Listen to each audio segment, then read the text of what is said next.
안녕하신가요? 저는 올해로 결혼 4년 차를 맞는 33살 주부입니다. 어릴 때부터 평범 그 자체로 자라왔고, 적당한 성적에 적당한 대학교를 나오는 평범한 성장 과정을 거치며, 회사마저 적당한 회사에 들어가서 비슷한 남자를 만나 현재 결혼 생활을 이어가고 있어요. 제가 이렇게 평범하고 적당하다는 걸 강조하는 이유는 제 여동생에게 있습니다. 집안마저도 평범한 저희 집에 어떻게 이런 여동생이 태어났나 싶을 정도로 제 동생은 많은 축복을 가진 채 태어났어요.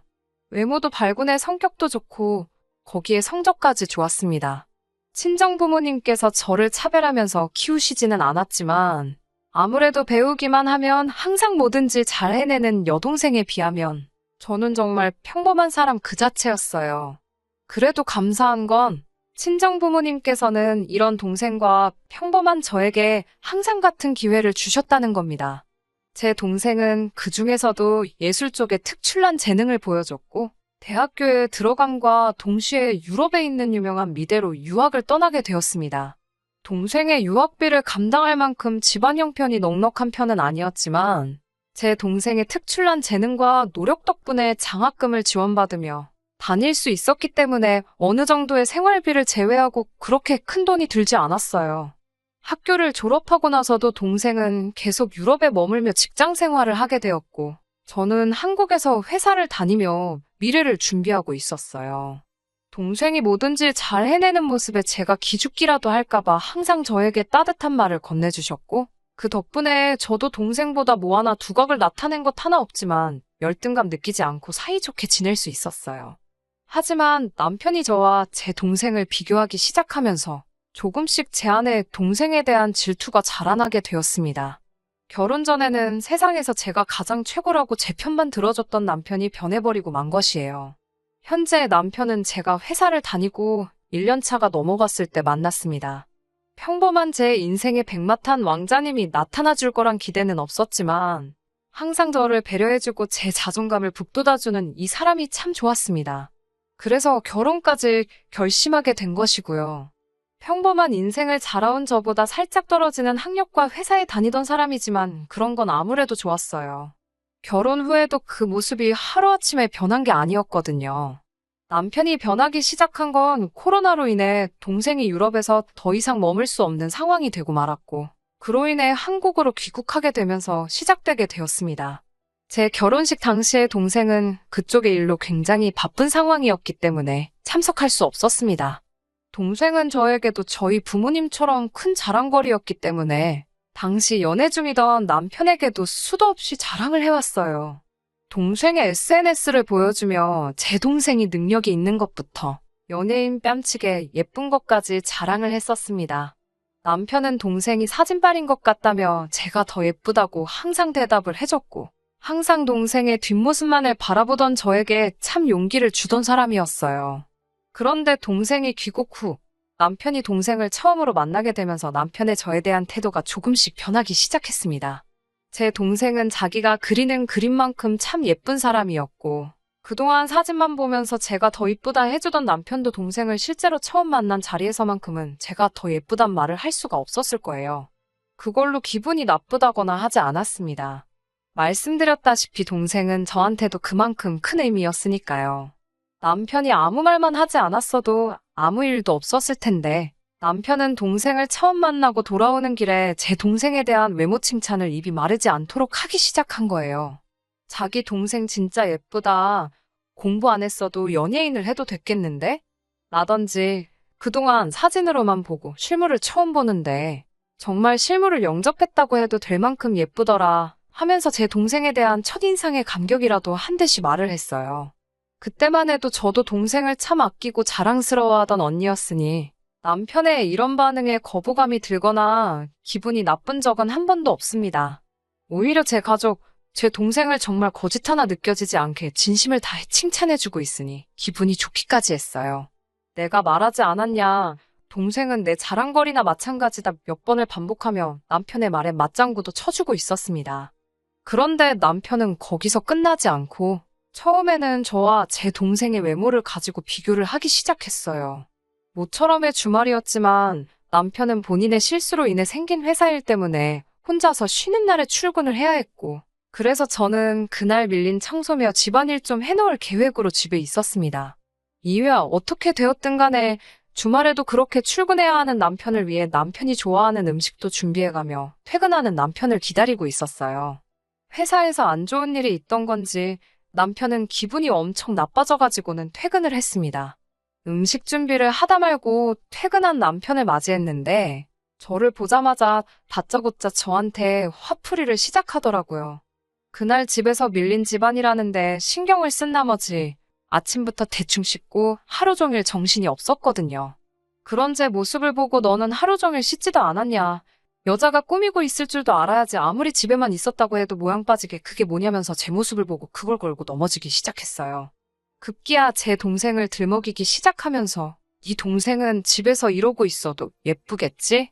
하면서 저 말고 제 동생이랑 결혼을 했었어야 한다고 어이가 없는 말을 하더라고요. 고생 많이 했다고 맛있는 거 해주려고 불 앞에서 땀을 뻘뻘 흘리던 제가 다 바보 같다는 생각이 들더라고요. 저도 열이 확 받아서 내 동생이 미쳤다고 너 같은 놈을 만나겠냐고 나랑 결혼을 안 했어도 그럴 일은 절대 없을 테니 아직도 잠이 덜 깼으면 빨리 꿈 깨라고 한마디 해줬습니다. 남편은 딱히 제 말에 반박도 못하고 열만 잔뜩 올라서는 문을 부서져라 닫아버리고 방에 들어가 나오지도 않더군요. 다음날 아침에 남편이 제게 사과를 하긴 했어요. 자기 실수로 회사에 출근하게 된 건데 회사에 나가서도 일이 해결될 것 같지는 않고 회사에 있는 내내 직장 상사들한테 전화로 욕을 엄청나게 먹었다고 그래서 너무 화가 나고 짜증이 난 상태였는데 자기 감정 컨트롤 못하고 저한테 풀었다고 정말 미안하다고 하면서요. 남편한테는 아무리 짜증나고 열받는 일이 있어도 동생 이야기까지 끄집어내면서 저한테 화풀이하는 일은 없도록 해달라고 못을 박았습니다. 가끔씩 자기 뜻대로 풀리지 않는 일이 있으면 저렇게 주변 탓을 하고는 했는데 그동안에는 어찌저찌 넘어가졌다지만 지가 잘못한 걸 가지고 저한테 화풀이하는 것도 어이가 없었고 본전도 못 찾을 억지 부리면서 화풀이 해봐야 저는 그런 거 받아주는 사람 아니니까 알아서 잘 하라고 했어요.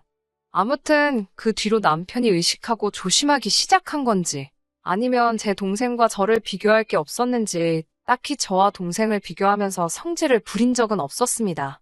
그리고 작년 여름에서 가을로 넘어가는 시점에 제 동생이 유럽에서 같은 학교를 다니던 사람과 결혼을 하게 되었어요. 동생의 남편은 이름만 들어도 다 알만한 그런 재벌 기업 정도까지는 아니지만 그래도 국내에서 입지가 굳건한 기업 집안 출신으로 부모님도 꽤나 규모 있는 회사를 운영하고 있는 좋은 집안 사람들이었습니다. 저희 집은 말씀드린 대로 평범하긴 하지만 어느 한쪽으로 기우는 결혼도 아니었고 동생 남편이 동생을 유학 시절부터 애타게 쫓아다니던 사람이고 미술을 좋아하는 동생네 시부모님이 동생이 계속해서 작품 활동을 이어나갈 수 있는 여건을 만들어준다고 제시할 정도로 동생이 손해 하나 보지 않고 가는 결혼이었어요. 아무튼 결혼식을 앞두고 동생네 부부 저희 부부가 식사 자리를 가졌는데 그동안 잠잠했던 남편이 또 당시 동생의 결혼 상대였던 남편을 앞에 두고 쓸데없는 너스레를 떨기 시작하는 거 아니겠어요. 동생의 남편 될 사람에게 모두 전생의 나라를 구하신 것 아니냐. 자기한테도 기회가 있었으면 제 여동생에게 대시했을 거다. 그런데 자기는 이미 결혼을 했으니 제 동생을 그쪽에 양보하겠다 하는 재미 하나도 없는 농담을 해가면서 말을 하더라고요. 아무리 남자 쪽이 매달려서 한 결혼이지만 무례한 남편의 행동에 기분이 상했을 텐데 참 매너 있게 상황을 대처하더라고요.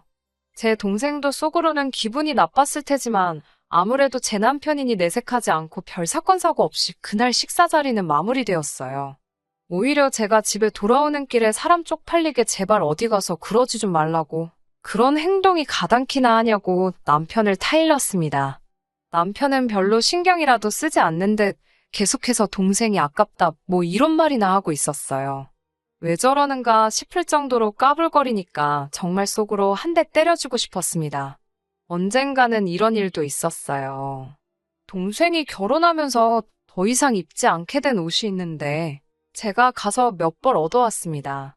제가 그 옷을 입고 있었는데 남편이 그러나 저를 보고는 너한테는 하나도 안 어울린다는 말을 하더라고요. 옷이 날개가 아니라 그동안 옷이 처제덕을 보고 있었네 하면서 한마디 툭 던지고 가는데 기분이 참 나빴습니다. 그런데 그것보다도 남편은 동생 귀국 후에도 제 동생과 만난 게 결혼식 때와 그날 식사 자리 말고는 단 한 번도 없었는데 대번에 그 옷들이 제 동생이 입던 옷이란 걸 알고 있다는 게 조금 이상했습니다. 속으로 혹시 동생이 제 남편과? 하면서 혼자 이상한 상상까지 하고 노이로제에 걸릴 정도였는데 제 동생이 저를 두고 저한테 무언가를 숨길 사람도 아니고 만에 하나 저한테 뭘 숨기고 있었을지라도 다른 사람도 아니고 저놈을 만날 리가 있겠냐는 생각이 들면서 차츰 그 의심이 옅어졌어요. 이런 사소한 걸로 남편이 저와 동생을 비교하기 시작하니 저도 점점 그게 큰 스트레스로 다가오더라고요. 네 동생은 어떻다 저떻다 너는 왜 그러냐 이런 말들이 정말 제 심기를 크게 건드리고 있는 가운데 남편이 이번에도 또 동생이 올려놓은 사진 한 개를 보고 저한테 오더니 제 속을 긁기 시작했습니다. 저보고 너는 네 동생 하는 거 보고 좀 배워야겠다고 잔소리를 시작하더라고요. 영문도 모른 채 뜬금없이 왜 저러나 싶어서 뭔 소리를 하고 있는 거냐고 무시했어요. 그랬더니 계속 제 주변을 오가면서 동생의 얼굴만 더 이쁜 게 아니라 마음 씀씀이도 훨씬 이쁜 것 같네 하면서 애써 무시하고 있는 제 속을 뒤집어 놓더라고요. 이것 좀 보라면서 남편이 자기 핸드폰을 들이밀더라고요. 제 여동생의 SNS 페이지였습니다. 동생의 SNS 페이지에는 동생이 손수 만든 것 같은 음식 사진들이 여러 개 있고 이어지는 사진에는 비싸기로 유명한 명품 브랜드 로고가 잔뜩 박힌 스카프가 있더라고요. 글 내용을 보아하니 제 동생네 시어머니가 생신이셨던 것 같고 제 동생이 자기 시어머니를 위해서 명품 생일 선물과 손수 만든 음식을 차려낸 걸 사진 찍어 올린 것 같더라고요. 그것보다도 남편이 그동안 저 몰래 제 동생 SNS를 팔로우하고 있었고 동생의 일상을 염탐하고 있었다는 사실을 알게 되었습니다. 제가 여동생 옷을 받아와 입었을 때 동생이 훨씬 잘 어울린다고 하던 말이 어떻게 알고 있던 건지 다 설명이 되더라고요. 동생이 사람들 보라고 공개된 자기 SNS에 직접 찍어 올린 사진이니 남편이 못할 짓을 한 거라고 생각을 하지는 않았지만 그렇게 매번 저 모르게 제 여동생 사진을 보면서 무슨 옷을 입고 사진을 찍었는지 기억하고 있다는 생각을 하니까 조금 섬뜩하기는 했어요. 아무튼 제 동생이 동생네 시어머니에게 이렇게 잘하고 있는 것 좀 보라면서 저보고 너는 우리 엄마 생신 때 해준 게 뭐가 있냐고 하더라고요. 지난 생신 때 용돈하시라고 20만 원 드리지 않았냐 했더니 제 동생이 올린 사진 속에 명품 스카프만 해도 20만 원이 넘을 거라고. 그런데 거기에 정성 들여 차린 생신상까지 차려드리지 않았냐며 저보고 언니로서 느끼는 거 없냐고 잔소리를 하더라고요. 대충 무시해주면 적당한 선에서 끝낼 줄을 알아야지. 계속 대꾸했다가는 그날 하루가 다 지나갈 때까지 옆에서 꿍시렁대면서 있을 것 같고 저도 더 이상 남편의 가스라이팅에 제가 사랑하는 제 여동생을 시기하고 제 자존감 상해가면서 견뎌내지 말아야겠다는 생각이 들었습니다. 그래서 저도 듣고만 있다가 한마디 했어요. 내 동생 보고 배우라는 말 하기 전에 너부터 니네 제부가 처가에 어떻게 하는지 좀 보라고요. 동생 남편이 결혼하면서 친정아버지 차를 외제차로 한 대 뽑아줬는데 그 차가 얼마 전에 출고가 돼서 그 차를 받으셨거든요. 아버지께서 엄청 좋아하셨지만 어디 자랑도 못 하셨어요. 제 남편이 알면 기죽지 않겠냐 하시면서 밖에서 저희 만나실 때도 일부러 택시 타고 나오시고 아무튼 눈치 아닌 눈치를 보던 상황이셨어요. 그런데 남편이 이렇게 나오니 저도 더 이상 숨겨야 할 이유도 모르겠고 남편도 남과 비교당하는 게 얼마나 기분 더러운 일인지 한번 느껴봐야 한다는 생각이 들어서 그냥 말해버렸습니다. 아까까지 제 동생이 차려놓은 생신상 사진 들고 큰 소리 떵떵 치면서 까불던 남편이 외제차 이야기가 나오자마자 당황해서는 아무 말도 없다가 그 자식이야 집에 돈이 많으니까 부모 돈 가지고 떵떵거리고 있는 거 아니냐고. 자기도 돈만 있으면 외제차가 아니라 외제차 공장을 사들였을 거라고. 자기는 지금 경제력을 말하는 게 아니고 시간과 정성이 들어간 생신상을 말하는 거라고 하더라고요. 저처럼 정성 없이 얼마 되지도 않는 푼돈 가지고 때우려는 것부터 이미 글렀다고. 제 동생 마음 씀씀이를 보고 배우라고 하는 말이라고 입에 거품을 물면서 떠들었어요. 제부가 해준 게 외제차뿐이겠냐고. 동생 남편이 저희 부모님께 잘하는 만큼 동생이 잘하는 거 아니겠냐고 한마디 했죠. 너야말로 우리 부모님한테 뭐 하나 해준 적이 있냐? 경제력 이야기도 잘 말했다고. 아무리 재부가 잘 나간다고 한들 외제차를 마음먹으면 한 대씩 뽑을 재력이 되겠냐고. 아무리 못해도 1년치 월급은 다 털어야 할 텐데 너는 한 달치 월급만큼의 선물이라도 한 번 해드린 적이 있냐고 따졌습니다. 적어도 너가 우리 부모님한테 먼저 잘했으면 나도 내 동생이 한 만큼 했을 거다. 매일같이 너 밥 해먹이는데 생신상 차리는 게 뭐가 어려운 일이겠냐고. 단지 내가 안 한 건 내가 그 생신상을 직접 차려낼 만큼 너가 먼저 나서서 우리 부모님한테 뭐 하나 해준 게 없어서 안 해드린 거라고 쏘아댔어요. 나한테 먼저 뭘 바라기 전에 너가 먼저 좀 해보라고. 외제차가 아니라 외제차 모형을 사드려도 마음에서 우러나와서 친정부모님 챙겨준 거면 저도 생신상을 음력양력 다 쳐서 1년에 2번씩도 차려드릴 수 있다고 했습니다. 그제서야 남편이 입을 다물더군요. 아마 분해도 엄청 분했을 거예요. 괜히 본전도 못 찾을 소리 해가지고 욕이란 욕은 있는 대로 먹고 자기 능력 없는 것까지 싸잡혀서 저한테 한 소리 들었으니까요.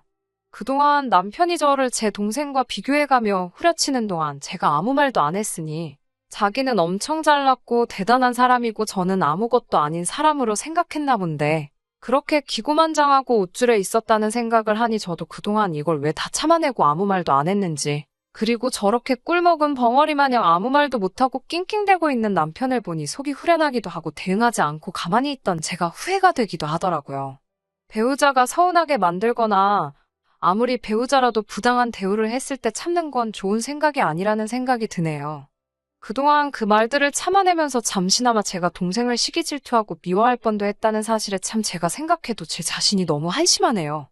아무튼 더 이상 남편도 저를 동생과 비교하지 못할 테고 저를 우습게 알고 행동하지도 않을 테니 이걸로 다 잘된 거라 생각하고 앞으로는 잘 지내보려고요. 본의 아니게 제 남편을 제가 무시하면서 제 얼굴에다 침 뱉은 기분도 들기도 하고 괜히 기죽은 남편 보니까 조금 미안한 마음까지 드네요. 생신상은 차려드리지 않겠지만 그래도 남편 기 좀 세워줘 볼까 합니다. 안녕하세요. 그간 별일 없으셨나요? 제가 사연 보낸 지도 벌써 5개월이 다 지나가네요. 시간이 정말 빠르게 흘러가는 것 같습니다. 후기를 보내는 이유는 따로 있어요. 남편하고는 결국 이혼을 했거든요. 동생한테는 그 일이 있고 며칠 뒤에 전화해서 내 남편이 너 SNS를 매일같이 몰래 보고 있는 것 같으니 차단해 놓으라고 말도 해놨어요. 아무튼 그날 이후로 남편하고는 냉전 상태로 한동안 지내게 되었습니다. 그렇게 대판 싸우고 난 다음부터 한동안은 저도 남편에게 잘 해주려고 노력했지만 잘해주겠다 아무리 마음을 먹어봐도 선뜻 그렇게 되지가 않더라고요. 남편도 이제 더 이상 제 동생 SNS를 염탐할 수도 없게 되었고 제정신이라면 제 동생이 또 동생 시부모님께 뭔가를 해드렸다고 한들 더 이상 저한테 그걸 빌미로 아무 말도 할 수 없었을 테죠. 남편과 맞서 싸운 게 화근이었을까요? 아무리 노력해봐도 한 번 박살난 신뢰를 돌이킬 수가 없더라고요. 냉전 상태가 끝이 났지만 서로가 서로의 눈치를 보고 있다는 느낌이 든다고 해야 할까요? 남편도 그 이후로 저를 무시하는 발언을 하는 일이 한 번도 없었지만 오히려 그러고 있는 게 제 눈치를 보고 있다는 느낌도 들고 서로가 서로에게 거짓된 마음으로 대하고 있는다는 생각이 들었어요. 혼자 몇 날 며칠을 고민을 하다가 남편을 불러 이제 그만하자고 제가 먼저 말을 꺼냈습니다. 그래도 눈치는 있는지 그만하자는 게 무슨 뜻이냐 묻길래 이혼하자고 하는 말이라고 사실대로 이야기했습니다. 남편은 그제서야 허둥대면서 뭘 한번 싸운 걸 가지고 이혼까지 하냐고 자기가 무조건 잘못했다고 다시 생각해달라고 말을 해왔어요. 당신한테는 한 번 싸운 거겠지만 나는 동생이 귀국한 뒤로부터 거의 매일같이 같은 기분이었다. 당신이 처음 나를 내 동생과 비교한 그날에 이미 우리는 더 이상 함께할 수 없는 사이가 된 것 같다고. 오래된 고름이 이제서야 터진 거니 절대 내가 홧김에하는 말이 아니란 걸 알아달라고 말했어요. 우리를 이어주던 바윗덩어리 같던 신뢰가 전부 바스라져 모래알갱이처럼 되어버렸다고. 아무리 담으려 해봐도 손 안에서 다 쏟아져 나가 다시 담아낼 수가 없고 저도 굉장히 오래 고민하고 고통스러워하다 내린 결정이니 이해해달라고 했습니다. 남편은 어떻게든 제 마음을 다시 돌려보려고 노력했지만 돌릴 수 없었어요. 마음대로 되지 않아 짜증이 났는지 그때부턴 저에게 화를 내기 시작하더라고요. 그깟 이혼해주겠다고 자기가 언제 틀린 말 한 적이 있냐고 당신이 당신 동생보다 잘난 거 하나 없는 건 사실이지 않냐고 끝까지 저를 깔아뭉개더군요. 그런 식으로 나올 줄은 몰랐지만 덕분에 이혼하기는 한결 더 쉬워졌습니다. 남편이 저를 무시하며 욕하는 발언을 전부 녹음기에 담아내었거든요. 남편에게는 이걸 증거로 위자료 청구까지 할 수 있지만 합의 이혼해주면 위자료까지는 청구하지 않겠다고 말했어요. 아파트 같은 경우에는 7대3으로 나눠 제가 7남편이 3을 갖는 조건이었고요. 이 또한 결혼할 때 들고 온 돈만큼을 그대로 적용해서 나눈 거니 불만 갖지 말라고 했더니 남편은 위자료까지 뜯길 봐야 그거라도 받아가야겠다고 생각했는지 순순히 그렇게 하겠다 하더라고요. 이혼은 아무 탈 없이 생각했던 것보다 훨씬 빠르게 이루어졌습니다. 이혼이란 게 정말 생각보다 별거 없더군요. 아무튼 제가 이렇게 후기까지 보내게 된 이유는 얼마 전에 벌어진 일 때문인데요. 위자료를 이유로 재산 분할을 유리하게 한 건 맞지만 말씀드린 대로 제가 더 해온 게 많았기에 사실 결혼할 때 들었던 비율 그대로 나눈 거고 이혼할 때도 남편이 처음에 잠깐 매달리기는 했지만 포기를 빠르게 한 편이라 제가 이기고도 조금 찝찝한 기분이었어요. 그런데 정말 의외의 곳에서 남편의 최근 소식을 전해 듣게 되었네요. 제부의 회사가 계약건으로 남편이 있던 회사와 커넥션이 생겼다고 들었습니다. 큰 계약건을 앞두고 제부가 직접 나섰고 남편 회사에서는 남편이 자기가 그 사람 잘 안다고 설레발을 치며 그 자리에 따라 나왔다고 합니다. 공적인 자리에서 그나마도 한두 번 본 사이라고 이혼까지 했는데 아직도 형님 노릇을 하며 조금 프로페셔널하지 못하게 굴었나 봐요. 큰 계약건이었는데 남편의 태도를 이유로 계약이 뒤집어져 버린 거예요. 제부가 사적인 감정으로 저를 위해서 계약을 뒤집어 버렸다고 생각하지는 않아요. 공과 사는 확실한 사람들이니까 분명 남편의 행동 때문에 신뢰도가 떨어졌던 게 더 컸을 겁니다. 아무튼 그렇게 계약건은 날아가 버리고 남편은 그 책임 문제로 회사에서 잘렸다는 소식을 들었어요. 남편이 몸담고 있던 업계가 좁은 바닥이라 실무 중에 태도 문제로 회사에서 잘렸다는 소문이 돌면 다시 취직하기도 힘들 거라는 말을 들었네요. 조금 안 됐기도 합니다. 이혼해서 가정도 잃고 이제는 직장까지 잃게 되었으니까요. 아직도 제 손으로 직접 한 방 먹여주지 못한 게 아쉽기는 하지만 이 정도면 충분히 벌을 받은 거라고 생각합니다. 이제라도 마음 고쳐먹고 남을 평가하기 전에 자기부터 되돌아볼 줄 아는 겸손한 사람이 되었으면 좋겠네요. 걱정이 하나도 되지 않지만 이제는 마음 씀씀이 고쳐먹고 어디 가서 밥은 굶지 않고 잘 살면 좋겠네요. 왜냐하면 저는 앞으로 더 행복하게 잘 살 계획이니까요. 사연이 기억 안 나시는 분들도 많으실 텐데 저의 요즘 행복한 근황을 전해드려보려고 이렇게 사연 보내봤습니다. 기억해주시는 분들께 모두 감사드려요. 저는 이만 글 줄이도록 하겠습니다. 끝까지 들어주셔서 감사합니다. 오늘의 사연은 여기까지입니다. 구독과 좋아요, 알람 설정 부탁드리고 더 좋은 사연으로 다시 찾아뵙겠습니다. 감사합니다.